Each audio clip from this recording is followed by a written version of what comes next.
ক্রিকেটের শিকড় থেকে এক আধ্যাত্মিক জগতে। কল্পনা করুন একজন যোদ্ধা যিনি ক্রিকেট মাঠে ঝড় তুলেছিলেন। 194 রানের বিশ্ব রেকর্ড, পাকিস্তানের ক্যাপ্টেন।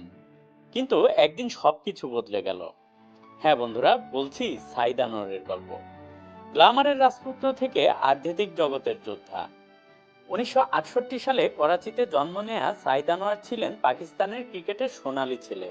লেফট হ্যান্ডের ওপেনার হিসাবে তিনি মাঠে আগুন জ্বালাতেন।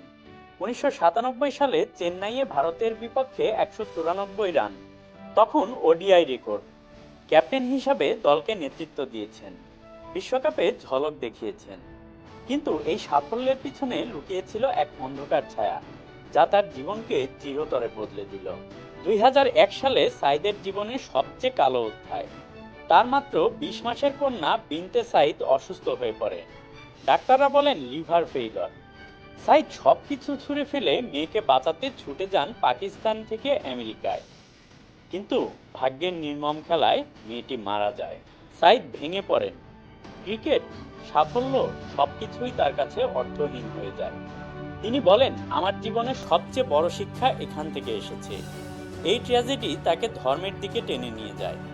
তিনি তাবলিগি জামাতে যোগ দেন, দাড়ি রাখেন, নামাজে মন দেন।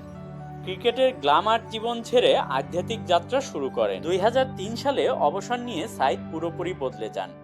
মেয়ের স্মৃতিতে মাজবিন জাবাল মেডিকেল ট্রাস্ট প্রতিষ্ঠা করেন, যা হাজারো মানুষের স্বাস্থ্যসেবা করে। তিনি লেকচার দেন জীবনের উদ্দেশ্য নিয়ে, মানুষকে ধর্মের পথ দেখান। ক্রিকেট থেকে অবসর গ্রহণের পর আপাতত ইসলাম ধর্মের প্রচারক হিসাবেই দিন কাটাচ্ছেন সাইদ আনোয়ার।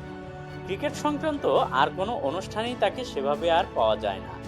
2006 সালে পাকিস্তান ক্রিকেট দলের তারই সমর্থক মোহাম্মদ ইউসুফ স্বীকার করেছিলেন যে তিনি সাইদ আনোয়ারকে দেখেই খ্রিস্টান ধর্ম ছেড়ে ইসলামে দীক্ষিত হন।